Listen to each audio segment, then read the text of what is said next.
Assalamualaikum warahmatullahi wabarakatuh. Waalaikumsalam warahmatullahi wabarakatuh. Alhamdulillahi rabbil alamin. Hamdan katsiran thayyiban mubarakan fi kama yuhibbuna wa yarda. Ashhadu an la ilaha illallah wa ashhadu anna Muhammadar Rasulullah. Ya ayyuhan nasu taqu rabbakumul ladzi khalaqakum min nafsin wahidah wa khalaqa minha zawjaha wa batha minhuma rijalan katsiran wa nisaa. Wattaqullaha alladzi tasaaluna bihi wal arham. Innallaha kana 'alaikum raqiba. Amma ba'd. Yang terhormat Bapak Kepala Sekolah, yang terhormat Ibu Wakasek Kesiswaan, yang terhormat Bapak Ibu Guru, dan yang saya banggakan teman-teman sekalian. Puji syukur mari kita panjatkan atas hadirat Allah Subhanahu wa taala, karena berkat rahmat, nikmat dan kasih sayangnya lah kita semua bisa hadir di SMA Negeri 1 Donggo ini dalam rangkaian menuntut ilmu, dan bisa berkumpul di lapangan ini dalam hal saling mengingatkan satu sama lain. Semoga apa yang kita pelajari dan apa yang kita dapat pada hari ini bisa bermanfaat bagi kehidupan kita di dunia maupun di akhirat kelak. Amin, amin ya rabbal alamin. Salawat serta salam tidak lupa pula kita curahkan kepada baginda kita, yakni Nabi besar Muhammadin sallallahu alaihi wasallam. Beliau adalah salah satu manusia yang diutus oleh Allah Subhanahu wa taala untuk kita jadikan contoh dan teladan. Beliau adalah salah satu manusia yang memiliki adab dan akhlak yang begitu mulia. Sudah dijelaskan dalam Al-Quran. A'udzu billahi minasyaitonir rajim. Bismillahirrahmanirrahim. Laqad kana lakum fi Rasulillahi uswatun hasanah. Telah ada pada diri Rasulullah itu suri tauladan yang baik. Jadi sudah jelas-jelas bahwasannya baginda kita memiliki adab, tabiat, perilaku dan akhlakul karimah yang sangat luar biasa baiknya. Jadi pantas kita jadikan beliau sebagai contoh dan teladan, dan bahkan kita juga bisa menjadikan beliau sebagai idola kita. Ingat, sebaik-baiknya idola di dunia ini adalah baginda kita. Namun kenyataannya zaman sekarang ini, betapa banyak anak-anak, remaja, dan bahkan orang dewasa malah mengidolakan opa-opa Korea ketimbang baginda Nabi. Kita malah mengidolakan orang yang tidak pernah tahu apa itu Islam. Kita malah mengidolakan orang yang tidak pernah mengucapkan kalimat asyhadu an la ilaha illallah wa asyhadu anna Muhammadar Rasulullah. Kita malah mengidolakan orang-orang yang jelas-jelas agamanya bertentangan dengan kita. Astagfirullahalazim.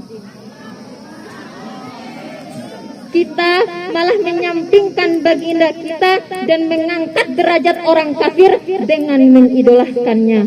Nauzubillah min zalik.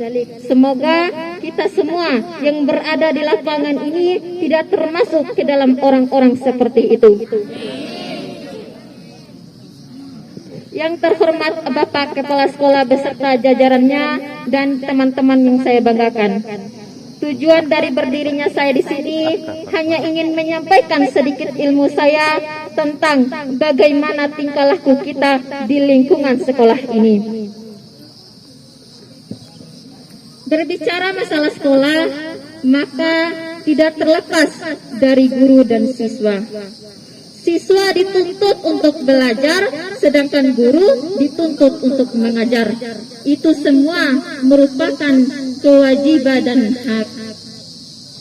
Namun, remaja kini atau di zaman serba modern ini, betapa banyak siswa menjadi bodoh di tengah kecanggihan teknologi. Betapa banyak siswa menjadi tak beradab di tengah pesatnya intek. Lantas, siapa yang harus kita salahkan? Apakah guru-guru di sekolah atau orang tua murid? Semuanya terlibat, lebih-lebih siswa itu sendiri. Rasulullah SAW pernah berkata bahwa adab lebih penting daripada ilmu itu sendiri.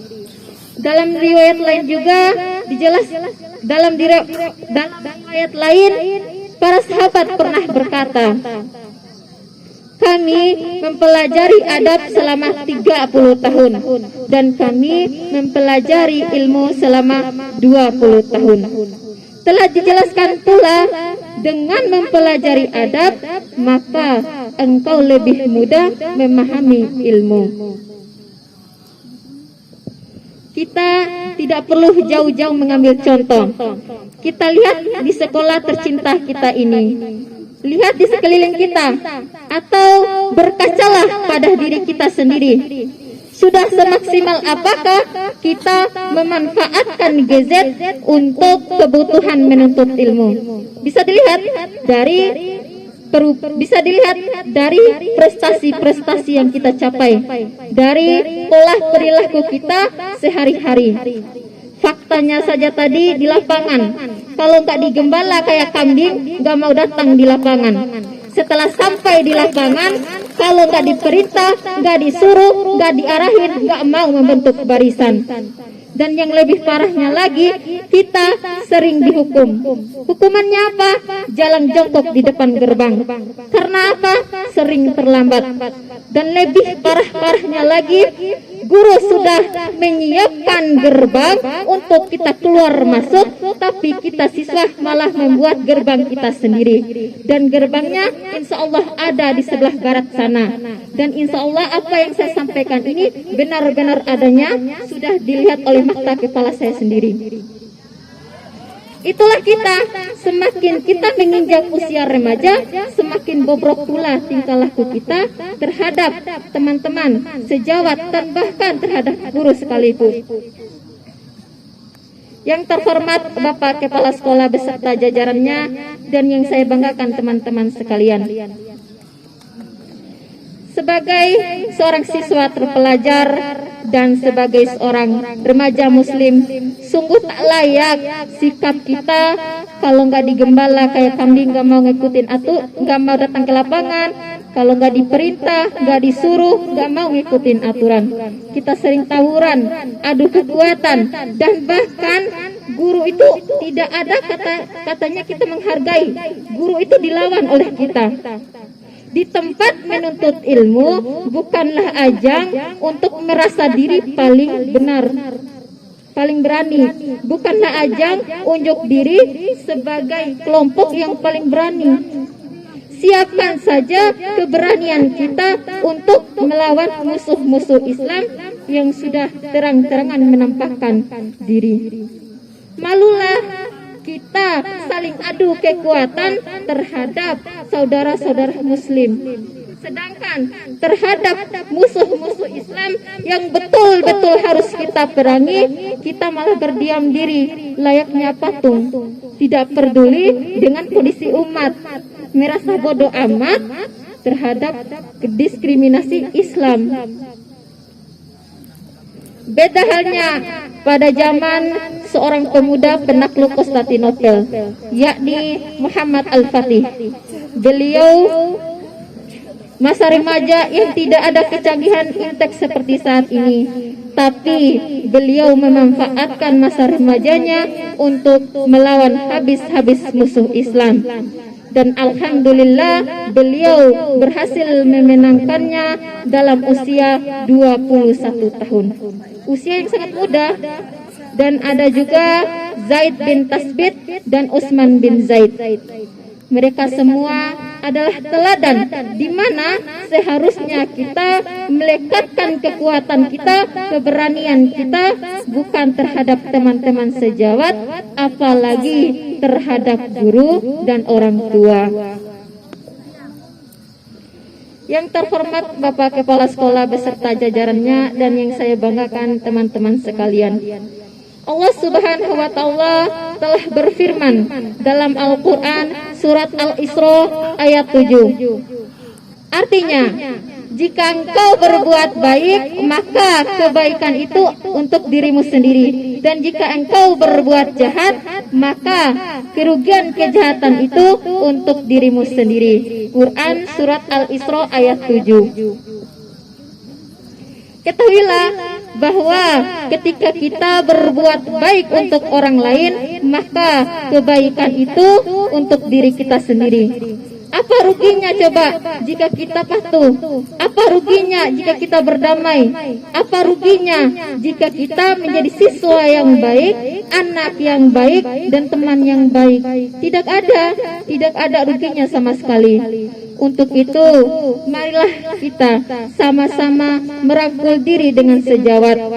Ayo kita sudahi, jadilah kita sebagai teladan yang baik untuk adik-adik kelas kita apabila kita sebagai senior.